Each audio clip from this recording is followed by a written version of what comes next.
Bonjour les élèves de 3e AS du cycle collégial, je vous présente le modèle de contrôle continu numéro 1, premier semestre du premier semestre. النموذج للمراقبة المستمرة لرقم 1 للدورة للأسس الأول. La partie 1, restitution des connaissances, استرداد المعارف, exercice numéro 1 sur 2 points. Alors, définir les termes ou les expressions suivantes. Le premier terme, petit a, aliment simple. Qu'est-ce qu'un aliment simple? B, digestion mécanique. Qu'est-ce que la digestion mécanique? C, qu'est-ce qu'une enzyme? D, qu'est-ce que suc digestif? Absorption intestinale, ration alimentaire, carence alimentaire, huile de foie de morue. Alors, voyons la correction de ces définitions. Alors, petit a, aliment simple. Un aliment simple, c'est un aliment qui entre dans la composition d'un aliment composé. B, digestion mécanique, c'est la transformation des aliments en débris, en petits morceaux, par les mouvements des organes du tube digestif, comme la bouche et l'estomac. Enzyme, substance existante dans les sucs digestifs avec S, catalysant les réactions chimiques de la digestion chimique des aliments. الأنزيم هي مادة توجد في العصارات الهضمية تحفز التفاعلات الكيميائية للهضم الكيميائي للأغذية. Suc digestif, un suc digestif, c'est une substance sécrétée par les glandes digestives et renfermant des enzymes. هي مادة تفرز من طرف الغدد الهضمية وتحتوي على انزيمات. Le suc digestif. Absorption intestinale, passage des nutriments de la cavité de l'intestin grêle au sang. مرور المواد القيت من جوف المعي الدقيق إلى الدم عبر à travers la paroi de l'intestin grêle عبر جدار المعي الدقيق. Ration alimentaire, la quantité des aliments simples consommés par un individu par jour. هي كمية الأغذية البسيطة المستهلكة من طرف فرد في اليوم. Carence alimentaire, فاقة غذائية. فاقة غذائية maladie, مرض راجع إلى غياب الأغذية البسيطة في التغذية. Maladie due à un manque des aliments simples dans la nourriture. L'huile de foie de morue, زيت كبد الغادس. Huile, c'est une huile de foie d'un poisson appelé morue, riche en vitamine D et guérit le rachitisme. On passe maintenant à l'exercice numéro 2, énoncé. L'exercice numéro 2, cocher la bonne réponse. Je reprends, cocher la bonne réponse. Exercice numéro 2 sur 2 points. La digestion mécanique se passe dans la bouche, évidemment, c'est bon, c'est une bonne réponse. L'intestin grêle, non. L'œsophage, le grand intestin, c'est faux. B. Le foie produit la salive, non. Les glandes salivaires dans la bouche qui produisent la salive.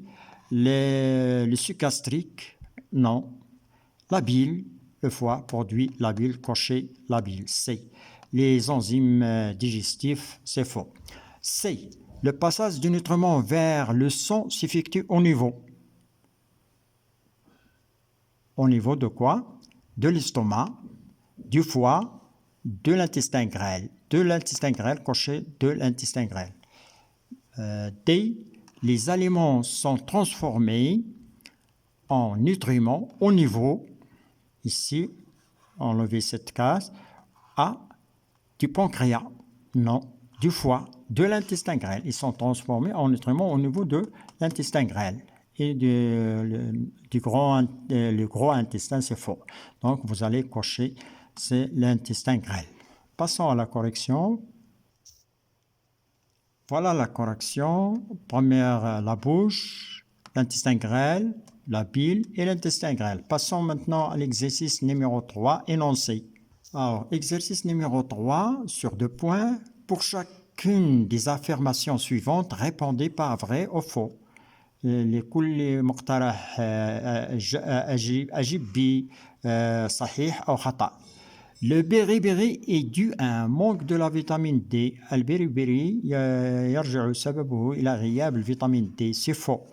Le goitre est causé par le manque d'iode. التدرق سببه غياب ملح اليود. C'est vrai. C'est on peut guérir le rachitisme par l'exposition du corps au soleil. يمكن علاج الكساح بتعريض الجسم لأشعة الشمس. C'est vrai.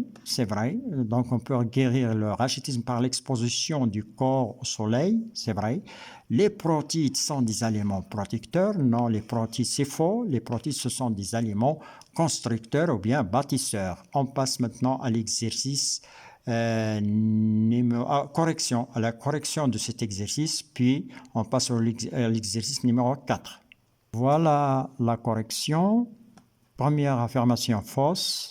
Vrai, faux. Passons maintenant au dernier exercice dans restitution des connaissances, l'exercice numéro 4, énoncé. Voilà l'exercice numéro 4. Relier chaque élément de l'ensemble A à l'élément correspondant dans l'ensemble B. Vous avez kwashiorkor, vitamine, scorbut, rachitisme. Les éléments de B, rôle protecteur, manque de protéines animaux, manque de calcium, manque de vitamine C. Kwashiorkor, manque de protéines. Vitamine, rôle protecteur. Scorbut, manque de vitamine C. Rachitisme, manque de calcium, pardon. Voyons la correction. Voilà la correction. Kwashiorkor, manque de protéines animaux. Vitamine, rôle protecteur. Scorbut, manque de vitamine C. Rachitisme, manque de calcium. Passons maintenant à la deuxième partie, raisonnement scientifique et expression écrite et graphique. Alors, partie 2, raisonnement scientifique, expression écrite et graphique sur 12 points. Alors, exercice, j'ai choisi ici deux exercices. Le premier est sur 6,5 points. Le graphe ci-dessous représente le résultat de la digestion in vitro par le suc pancréatique. Alors, si nous regardons ce graphe, le graphe il est constitué de 2 axes. Concentration à l'axe vertical, bien désordonné. J'ai dit axe vertical ou bien désordonné. Concentration grammes par litre de l'amidon et du glucose. Vous avez les 2 courbes, l'une de l'amidon en bleu, l'autre du glucose. Alors, le deuxième axe, ou bien l'axe des abscisses, il est gradué en temps par minute.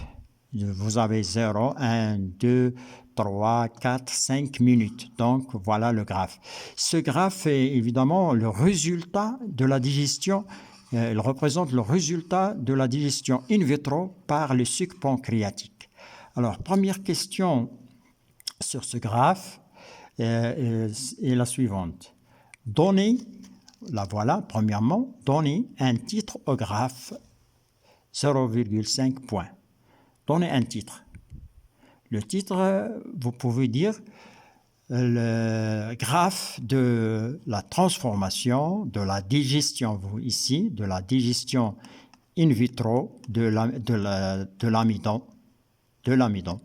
Vous pouvez se limiter tout simplement à la digestion. Ou bien, le graphe représente la transformation de l'amidon en glucose par le suc pancréatique. Ici, on vous a donné le suc pancréatique en haut. Donc, vous devez parler du suc pancréatique puisqu'il s'agit du suc pancréatique. Donc, vous pouvez mettre digestion de l'amidon de l'amidon, digestion chimique de l'amidon in vitro par le sucre pancréatique, simplification de l'amidon par le sucre pancréatique in vitro dans les tubes à essai, et ainsi de suite. Alors, deuxièmement, après le nom du graphe, on vous demande déterminer graphiquement la concentration de l'amidon et du glucose au début de l'expérience et à la fin de l'expérience. La fin de l'expérience, c'est à la fin de 5 minutes. Début de l'expérience, c'est-à-dire à 0 minutes. Ici, à 0 minutes, quelle est la concentration de l'amidon et celle du glucose? Alors, à 0 minutes, vous voyez ici, à 0 minutes, la concentration de l'amidon est 1. Il est 1. À 0, la concentration de l'amidon, 1. À 0 minutes, c'est-à-dire au début de l'expérience, la concentration du glucose, elle est 0. La concentration du glucose est 0. Donc ici, l'amidon a 1 gramme par litre, glucose 0. À la fin de l'expérience, ici, au bout de 5 minutes, la concentration de l'amidon est 0. La concentration du glucose est 1. La concentration du glucose est 1. C'est le contraire. Alors, voyons cette correction. Voilà, donné un titre au graphe, j'ai donné comme simplification de l'amidon par le sucre pancréatique in vitro. Vous pouvez ajouter in vitro puisqu'on a parlé du vitro. Bien la digestion chimique de l'amidon par le sucre pancréatique et in vitro. Toujours dans in vitro. Vous pouvez changer le nom, le titre, si vous voulez. Alors, deuxième question, comme je les ai expliquées, je l'ai déjà expliqué. Voilà. Deuxième question.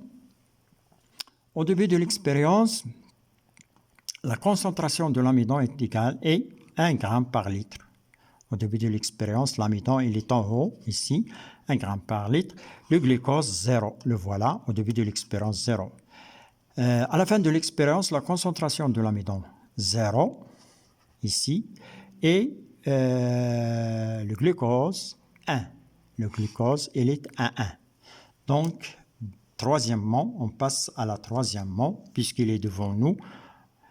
Troisièmement, décrivez la concentration, comment évolue la concentration.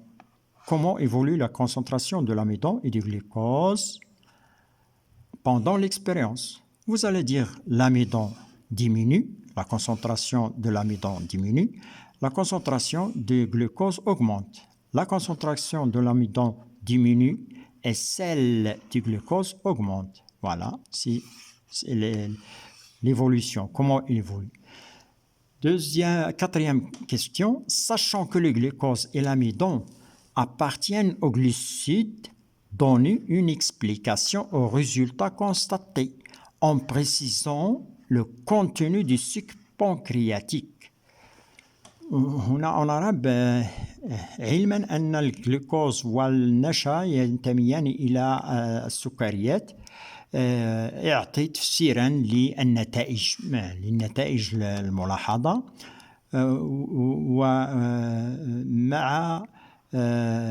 ومع تحديد محتوى العصارة البنكرياسية Donc, il faut parler en précisant le contenu pour expliquer les concentrations déjà vues. Alors, sachant que le glucose et l'amidon appartiennent aux glucides, donnez une explication au résultat, c'est-à-dire donner une explication à la diminution de la concentration de l'amidon et une explication à l'augmentation du glucose en tenant compte du contenu du sucre pancréatique. Alors, vous allez répondre de cette façon. Tout simplement, vous allez dire la concentration de l'amidon diminue car elle est simplifiée. Elle est simplifiée par le sucre pancréatique parce qu'on parle ici du sucre pancréatique. En maltose, le sucre pancréatique le simplifie en maltose grâce à l'enzyme. Voilà, je précise le contenu. Grâce à l'enzyme amylase pancréatique. Puis en glucose, il est simplifié en maltose, puis en glucose par l'enzyme maltase pancréatique. Le résultat de la simplification de l'amidon donne une augmentation de la concentration du glucose. Le glucose augmente parce que il provient de la simplification de l'amidon par le sucre pancréatique. On passe à la question suivante, cinquièmement, dans cet exercice. Voilà, le cinquièmement, à rappeler la structure moléculaire de l'amidon et du glucose, puis justifier que la digestion est une opération de simplification moléculaire. On a rappelé la structure moléculaire. En arabe ici, ذكر ببنية النشا الجزيئية وجزيئات وبنية الجلوكوز بنية كل من النشا والجلوكوز الجزيئية puis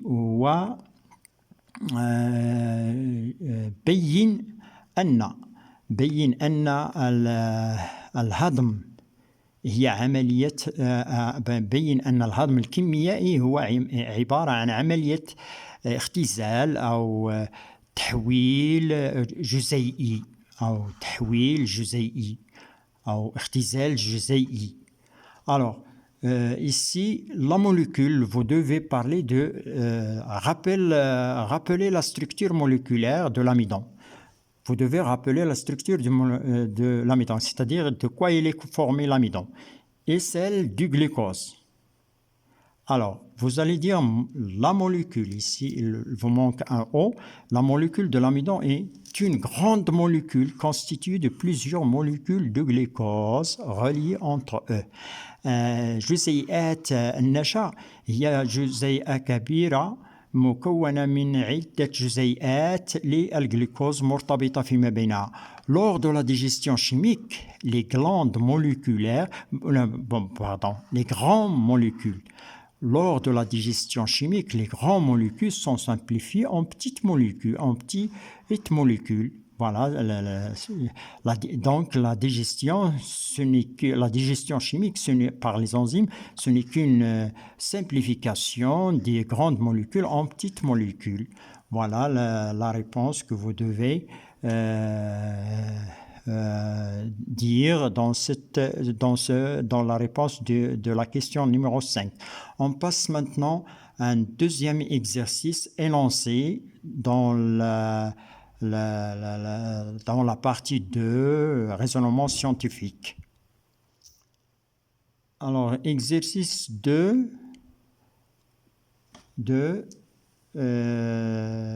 dans le raisonnement scientifique et expression écrite et graphique sur 5 points et demi. Alors, énoncé. Voilà. Le voilà. Le tableau suivant montre les détails de la composition de 100 grammes de biscuits inscrits sur l'emballage d'un biscuit. On voit ici le tableau, le voilà, le tableau est ici, devant nous.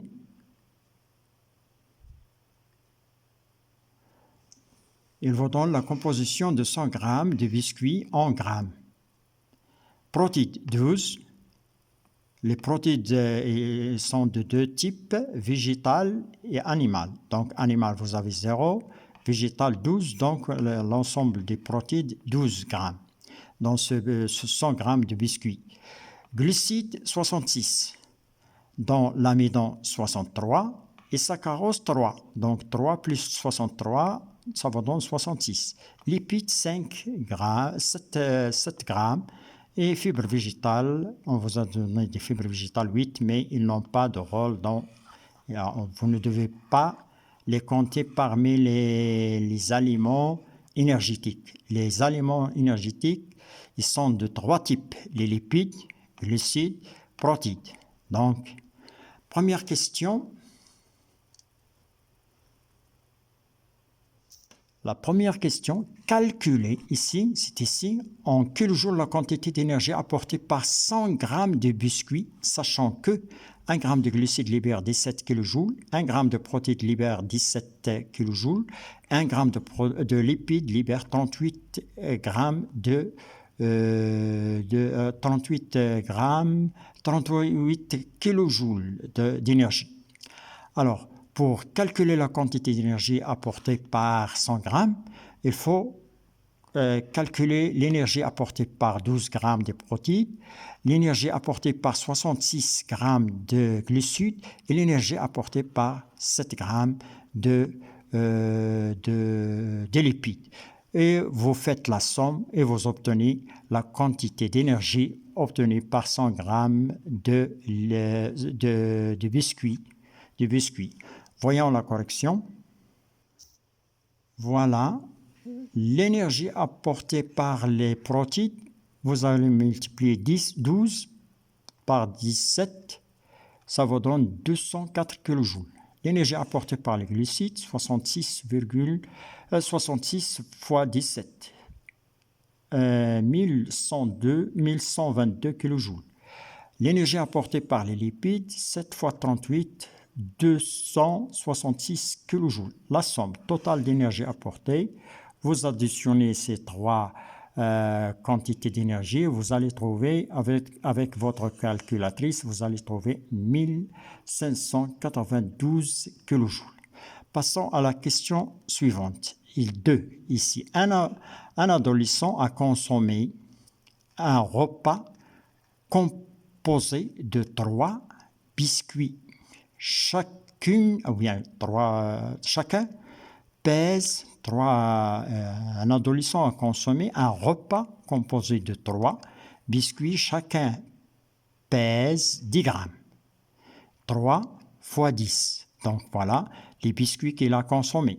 Chaque biscuit est induit de 10 grammes de beurre. Donc, chaque biscuit, vous avez 3 biscuits, chacun est induit, c'est-à-dire on en met 10 grammes de beurre. Donc, vous allez 30 fois 10 de beurre. Donc, la quantité de beurre ici consommée par cet adolescent est égale à 3 fois 10, c'est 30. Alors, on vous demande ici, sachant que la quantité d'énergie apportée par 100 grammes de beurre est égale à 3230 kJ et l'apport quotidien que l'adolescent doit avoir est 9000 kJ, c'est-à-dire le besoin. On l'appelle ici apport énergétique fixe, calculé en kilojoules, l'apport énergétique de ce repas. Le repas, il est connu, il est constitué de 3, c'est-à-dire 30 grammes de biscuits et 30 grammes de beurre. Voilà ce que vous devez calculer en kilojoules, la quantité d'énergie apportée par ces deux aliments, ces deux quantités des aliments, c'est-à-dire 30 grammes de biscuits et 30 grammes de beurre. Alors, les constituants de ce repas de l'adolescent sont 30 grammes de biscuits, c'est-à-dire 3 fois 10, et fois 10, c'est 10, et 3 fois 10 de beurre. Donc ici, 30 grammes de beurre et 30 grammes de biscuits. Calculons l'apport. On va calculer l'apport. Voilà, l'apport. Vous utilisez la règle calculant l'énergie apportée par les biscuits tout d'abord. 100 grammes de biscuits. Ici, on vous a donné déjà, vous avez ce résultat, 100 grammes de biscuits apporte 1592, le résultat obtenu auparavant. Maintenant, 30 grammes de biscuits, X kilojoules, vous faites la règle de 3, vous allez trouver qu'il apporte 477,6 kJ. Maintenant, on passe à énergie apportée par 30 g de beurre. Ici, vous allez mettre 100 g de beurre, apporte-le. Voilà, ce sont des données. 100 g de beurre et l'énergie apportée est égale à 3230 kJ. Voilà, vous allez mettre 3230 kJ. Maintenant, 30 g de beurre, X kJ. Vous faites la règle de 3. Vous allez trouver qu'il s'agit le chiffre de 960.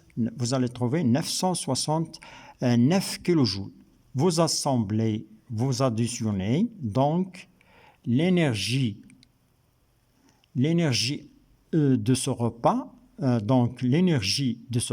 est égale à la somme de la somme de ce chiffre de biscuits, c'est-à-dire l'apport énergétique du biscuit, de 30 g de biscuit, plus 30 g de beurre, voilà, 477,6 kJ, plus 969 kJ, ça vous donne 1446,6. Voilà l'apport énergétique de ce repas. On passe à la question suivante dans le même exercice, c'est la question 3. Elle était ici à droite. Alors, après avoir calculé la deuxième question, maintenant à 3A. Que représente cet apport énergétique? Cet apport en pourcentage par rapport à l'apport énergétique fixe. C'est l'apport énergétique fixe, c'est le besoin de l'adolescent. Cette énergie que vous avez trouvée, 1400, c'est cette énergie de repas.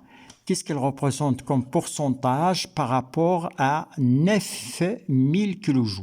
Vous allez mettre tout simplement, vous allez mettre la règle de 3 toujours. Le pourcentage de cet apport par rapport, c'est-à-dire l'apport de repas, cet apport de repas par rapport à l'apport énergétique fixe, c'est-à-dire par rapport à 9000, et on a 9000 kJ représente 100%.